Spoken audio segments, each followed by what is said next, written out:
Do you want a game where you can gaslight a gnoll into eating itself? A game where getting a lobotomy has good consequences. Where 4 hours into the game a weird alien woman will offer you sex. Where you can kill passive goblins for no other reason than they are goblins and I will not suffer them to live.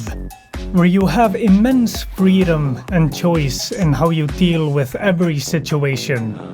A game where you will miss half your attacks because the Lord of Dice Rolls hates me.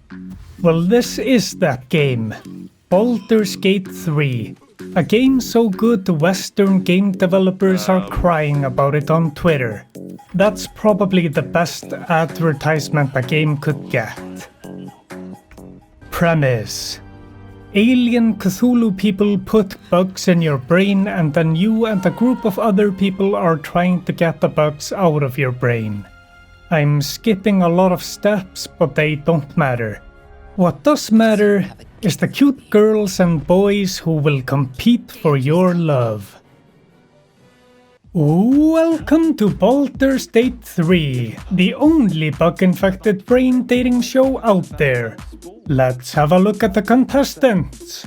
Shadowheart, a half-elf cleric follower of Shar, the goddess of darkness and depression.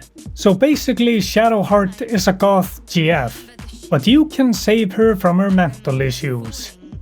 As a cleric, she will heal your wounds and her own, which is useful when you get impaled by spears, and for her, when you impale her with your cock. Lae'zel, a member of the dogmatic Githyanki people whose only personality traits are hating illithids and being rude. But you can fix her so she will be slightly less of a complete dickhead.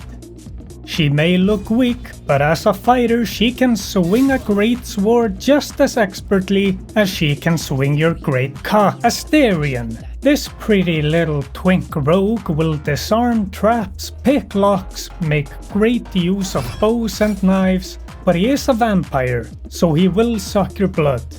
And then he will suck your cock. Gale, a handsome wizard who can devastate the battlefield with awesome spells, and learn new spells from scrolls, and use Mage Hand to interact with faraway objects like jerking your cock. Karlach, a devil ?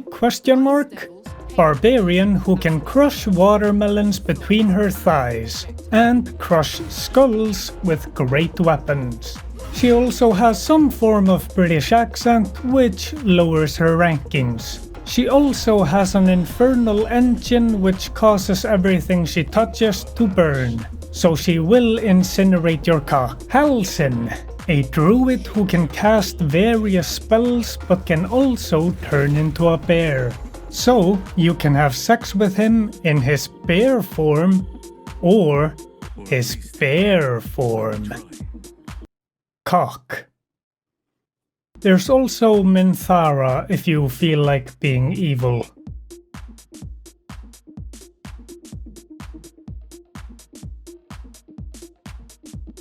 Gameplay. The first 1 or 2 hours will be you creating a character. You have lots of options to choose from, but I made the correct choice. Human, male, fighter, and then multiclassed into warlock because you were supposed to be able to interact with your patron, which never really happened. There were a few sentences about the patron, but no real interaction. I call that false advertising. But enough goofing around. What's the gameplay actually like? As I said in the beginning, freedom and choice are the big boys here. You can run up into combat, or you can avoid it, or go stealth mode and kill them from the shadows. I prefer the full frontal assault. I am not a big fan of turn-based combat, but Larian are so good at it that I actually like it. And it's because there are so many ways that you can deal with a combat scenario. Jump across the battlefield so you can swing swords at a guy, or throw a grease bottle so enemies will slip and fall. Or make an ice storm that deals a lot of damage and makes enemies slip and fall. Dominate an enemy's mind so they fight for you, or put enemies to sleep. Is your companion in danger of dying? Just turn them into gas. There are so many ways to deal with enemies, but the best one is just throwing them off a cliff. Seriously, one shove and they're just dead. Sure, you won't get their loot, but honestly, most loot is just eh. At a certain point, you are just gathering loot to sell to a trader. And most of the important loot won't be in places where you can accidentally destroy it. Like most RPGs, there is a lot of running around. There are a lot of teleportation things, so it doesn't feel too bad. But I wish this game had a speed up feature, like Pillars of Eternity 2, so the running would be faster. Speaking of running, sometimes your companions are dumb as shit and just run into the traps you see. And that's just great. I love reloading due to AI stupidity. And people who are on my side during a fight just love running into the fire I make. So the AI could be smarter. Anyway, most of the time while running you will have a good environment to appreciate, or running into some interesting situation with dialogue. Or there will be behind the scenes dice rolls that decide whether you will see a trap or not. Or you see an incoming combat scenario, so you are preparing for it. Like stacking crates in front of a door so enemies can't get to you, or stacking crates to get to a high place. The rule of thumb in Baldurs Date 3 is, if you think you can do it, you probably can do it. I also want to mention that I felt the encounter design was great here. There were a lot of challenging fights and some extremely challenging, but I never thought, oh, I should come back here in a couple levels. No, instead I went back to the fight with better positioning, better use of abilities, and just a better strategy. And with that, I usually won the fight.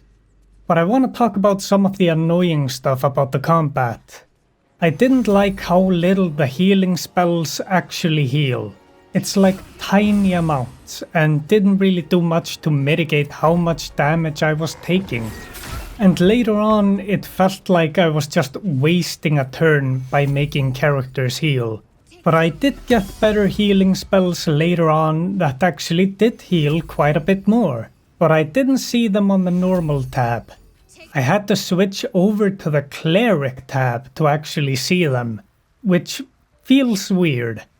Why are you hiding the best stuff? The next point is an explanation of why I hate XCOM. Stand next to enemy, shoot gun, miss. Christ, that drives me up a fucking wall. And that happens a lot in this game.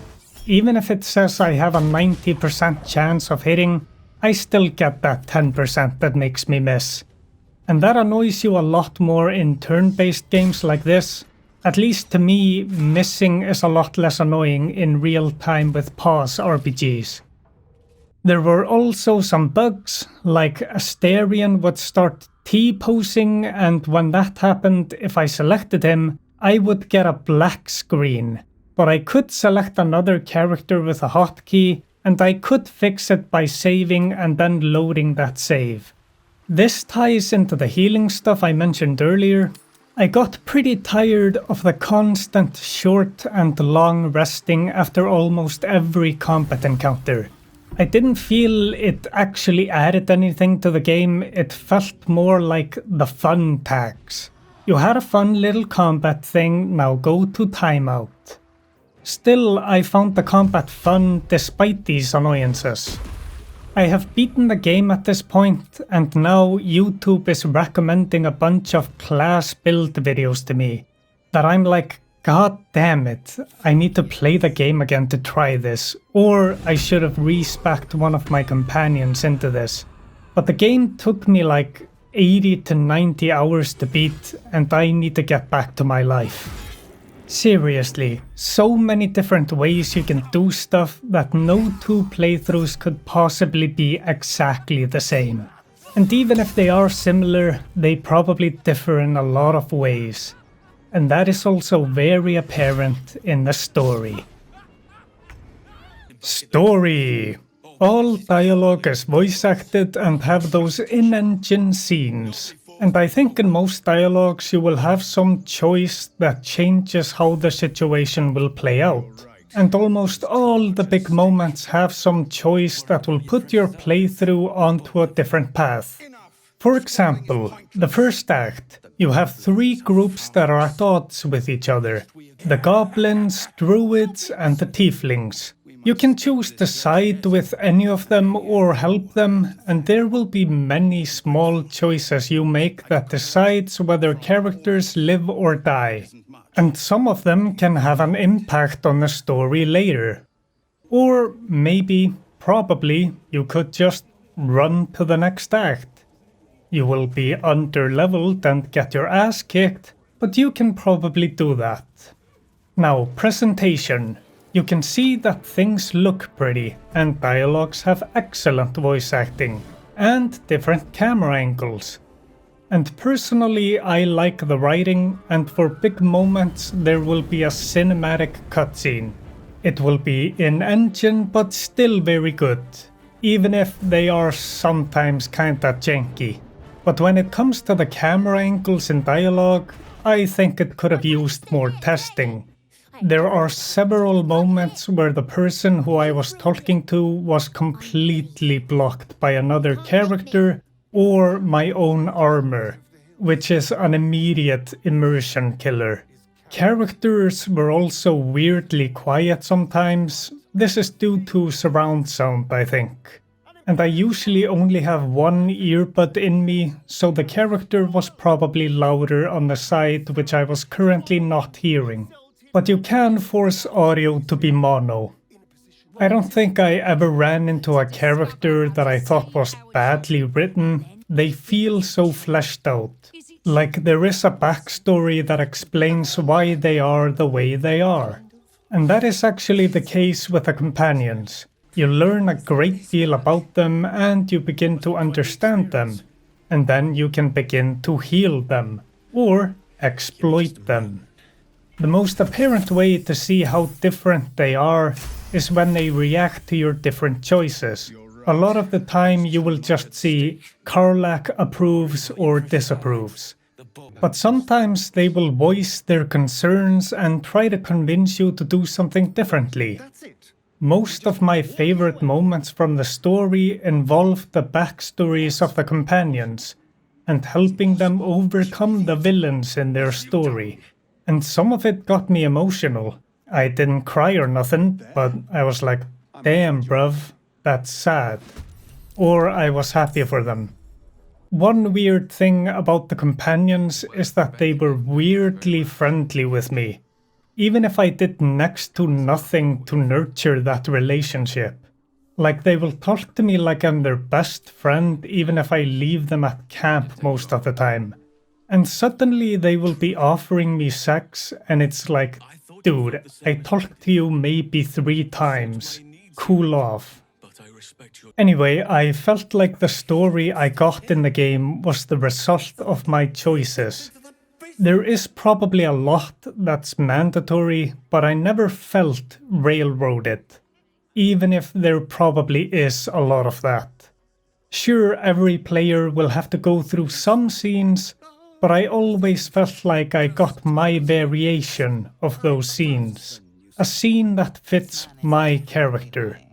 Larian has crafted a world, story, and so many scenarios that can fit so many playstyles and the different characters people will make.